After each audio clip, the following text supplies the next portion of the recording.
Bismillahirrahmanirrahim. Assalamualaikum warahmatullahi wabarakatuh.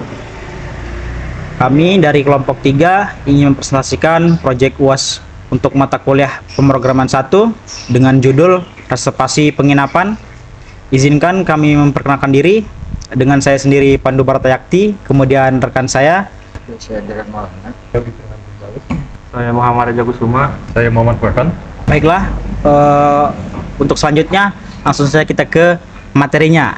Baik, di sini saya akan menjelaskan untuk bagian aktor dari pelanggan ya, atau user.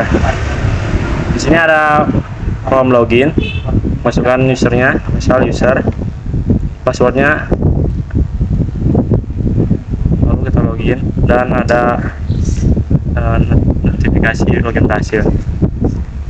Lalu di sini ada dashboard home atau panel card tempatnya. Di sini ada 5 tempat yang tersedia di aplikasi kami, yaitu ada Lion 2 bentuk apartemen, Luxury bentuk homestay, Royal bentuk hotel, dan yang lainnya. Misal kita ingin memesan untuk di Luxury homestay, kita klik detail, lalu masuk ke panel detail penginapannya. Ada tipe, ada harga per malam, ada fasilitas, juga ada alamatnya di mana. Setelah itu kita pesan reservasi, masuk ke tabel reservasi dan informasi reservasi. Lalu ada validasi nama tempatnya Luxury, harga per malamnya 500, tanggal check-innya misalnya kita pilih 16 Juni 2026, lalu check-outnya 17 Juni 2026, maka akan muncul untuk lama inapnya 1 malam dan total bayar 5 juta. Lalu setelah itu kita klik bayar. Baiklah, di sini saya akan melanjutkan dari aktor user. Di sini ada metode pembayaran. Untuk metode pembayarannya, di sini ada 3 metode, ada cash, transfer, kemudian QRIS. Misalnya di sini saya memilih metode transfer.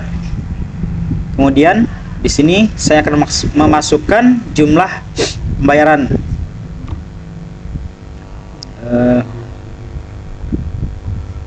Misalnya di sini saya membayar 500.000. Kemudian kita klik bayar.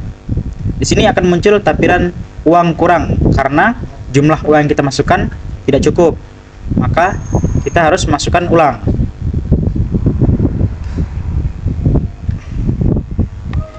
Lalu kita bayar lagi. Nah, kemudian di sini uang pembayaran berhasil karena cukup. Baiklah, di sini kita masuk ke riwayat reservasi. Di sini adalah riwayat reservasi dari penginapan kita sebelumnya, dari homestay atau villa dan hotel yang pernah kita kunjungin. Di sini misalkan saya mencari status check out.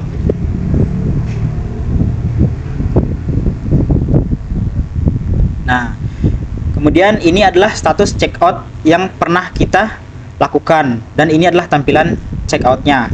Nah, misalkan di sini saya mencari nama tempat. Nah, ini adalah data-data tempat yang pernah kita kunjungin, kemudian ada tanggal check-innya, check-outnya, total, dan kemudian status yang pernah kita lakukan. Baiklah, sini kita lanjut ke menu print. Masuk. Kemudian ini kita masuk ke laporan reservasi. Sini adalah laporan data dari penginapan yang pernah kita kunjungin. Baiklah, sekian dari saya, kemudian akan dilanjutkan oleh teman-teman saya. Baik, saya akan menjelaskan sebagai aktor resepsionis. Di sini kita akan masuk terlebih dahulu ke menu login dengan email resepsionisnya. Kita akan login dan login berhasil. Nah, di sini adalah tampilan awal untuk kita melihat daftar tamu yang pernah check in, check out, dan di sini kita bisa lihat usernya. Kita bisa melihat nama tempatnya, check-innya, check-outnya, total bayar, dan statusnya. Dan kita bisa mengubah data dari status tersebut. Misalnya kita akan memilih user ini. Nah, kita bisa mengganti dari status pending menjadi status check-out dan kita bisa update. Dan ada message data berhasil diubah. Lalu kita akan pergi ke menu laporan. Nah, di sini kita bisa melihat tanggal awal dan tanggal akhir dari reservasi user. misalnya kita akan menulis, kita akan memilih tanggal awalnya tanggal 16 dan tanggal akhirnya kita akan pilih tanggal 23.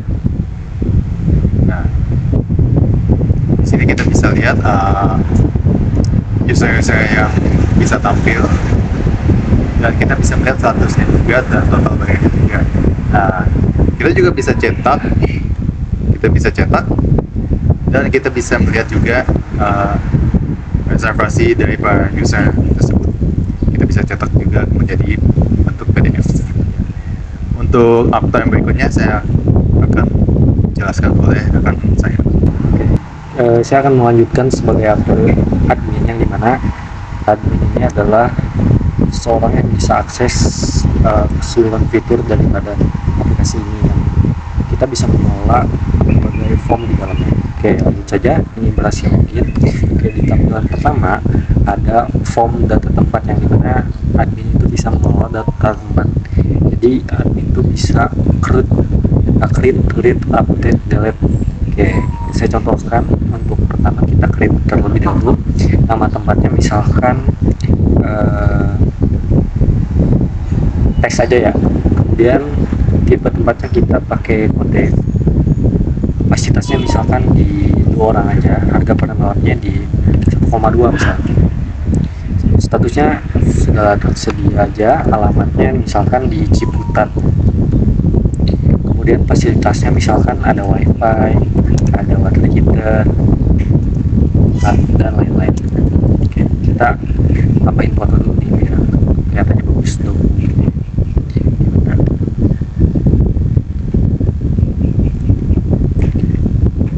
Teman-teman, jadi ini preview image-nya yang kita mau submit. Oke, kita simpan terlebih dahulu. Nah, dan datanya berhasil masuk ya. Ini dengan ID 12, tipenya cottage, kapasitasnya 2 dan lain-lain tadi. Oke, kemudian di sini juga kita bisa mengedit, misalkan dari kapasitasnya ini 2, kita misalkan jadi 5 orang misalkan. Kita edit aja, data berhasil diubah. Mouse kliknya juga berfungsi, jadi kapasitasnya 5. Kemudian ini kita bisa hapus, datanya langsung berhasil dihapus.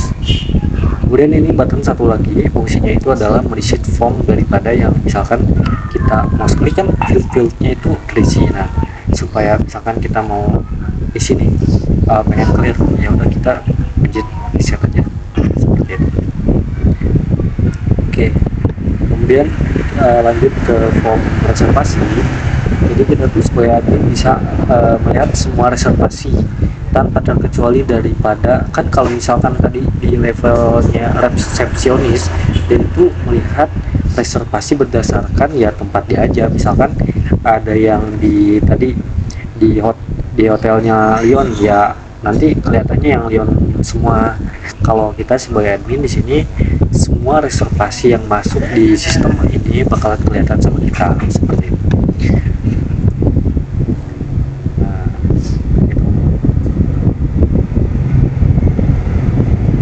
Kita juga di sini bisa nambahin misalkan tanggal check-innya tanggal berapa, total bayarnya misalkan sekian, statusnya check out, tanggal check out ini tanggal 16, berarti misalkan tanggal 19. Nah, siapa yang check-innya? Misalkan si Yogi nih, Yogi Firman F. Oke, tempatnya di mana? Di Royal misalkan. Oke, kita simpan aja. Ini masuk ya, tanggal 16, check out tanggal 19. Ini bisa kita edit juga. Fungsinya untuk apabila ada kendala daripada sistem kita, misalkan reservasinya nggak jalan ataupun ada sesuatu yang memang harus dibetulkan, admin ini bisa mengoptimalkan daripada permasalahan tersebut dengan cara bisa dikelola si datanya. Kemudian ini ada hapus juga seperti code pada umumnya. Kita coba hapus saja. So, masih berhasil dihapus dan seperti itu. Kalau ini kan ada yang ini misalkan kita ini statusnya check out cancel, kita edit aja. Oke teman-teman, jadi intinya daripada tadi tempat sama reservasi ini adalah berkaitan dengan CRUD, yang mana fungsinya buat mengelola daripada form-form tersebut. Untuk form yang lain nanti akan dijelaskan oleh teman saya. Baik, di sini saya akan menjelaskan page bagian user dan laporan. Di bagian user, di sini kita bisa membuat beberapa user, dari ID user, nama user, email user, password, dan nomor HP. Dan di sini ada jenis usernya, ada admin, resepsionis, lalu user. Di sini ada penempatan user di berbagai jenis tempat, ada Leon, Luxury, Royal, dan Decor. Di sini kita coba buat user baru. ID usernya misal 6, nama user. Di sini kita masukkan email si usernya.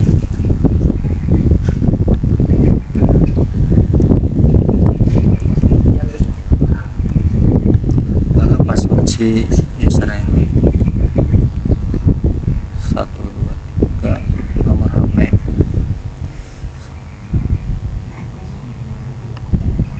Nah, jika sudah, kita pilih jenis usernya yang kita butuhkan, misal user, resepsionis, atau admin. Di sini saya memilih jenis user admin. Lalu klik simpan. Data berhasil disimpan. Kemudian di sini kita bisa mengedit si user yang tadi kita buat. Nah, kita di sini mau mengedit bagian mana? Contohnya bagian nama, email, password, ataupun nomor handphone. Di sini saya coba mengedit nama si user ya. Contohnya kemudian klik edit. Lalu data berhasil diubah. Nah, di sini sudah terlihat data yang kita edit tadi sudah berubah. Lalu di sini ada hapus. Ini untuk menghapus si usernya. Contohnya saya pilih user yang tadi saya buat, lalu hapus. Data berhasil dihapus. Lalu yang ini reset itu untuk menghapus keseluruhan atau reset keseluruhan data yang tersimpan di sini. Ini sebagai contoh. Nah, kita lanjut ke page laporan. Di page laporan di sini ada bagian jumlah tempat, reservasi, teks user, dan pendapatan. Di sini jumlah tempat ada 4 tadi. Lalu reservasi sebanyak 30 user, teks user, pendapatan. Nah, di sini pendapatan itu pendapatan yang kita dapatkan di status checkout. Nah, sebelum pending itu kita belum dimasukkan ke bagian pendapatannya. Lalu ada bagian refresh, cetak, dan filter dari tanggal berapa sampai tanggal berapa laporannya. Sini kita coba dari tanggal 14 lalu sampai tanggal 16. Nah, di sini kelihatan dari tanggal 14 hingga tanggal 16. Lalu jika ingin mencetaknya, kita bisa klik tombol cetak. Lalu di sini pilih cetak dan cetak sebagai format PDF -nya. Bisa.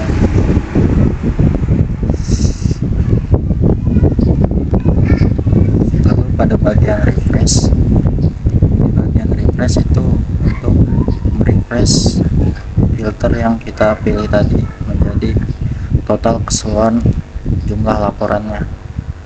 Misalkan ini dari tanggal 14 sampai 16. Nah, jika kita refresh, maka seluruh tanggal yang sebelumnya sampai sekarang akan muncul. Nah, bisa lihat sini 15, 17, 13, 16. Baiklah, sekian presentasi dari kelompok 3. Kami ucapkan terima kasih banyak buat yang sudah menonton. Kurang lebihnya mohon maaf. Assalamualaikum warahmatullahi wabarakatuh.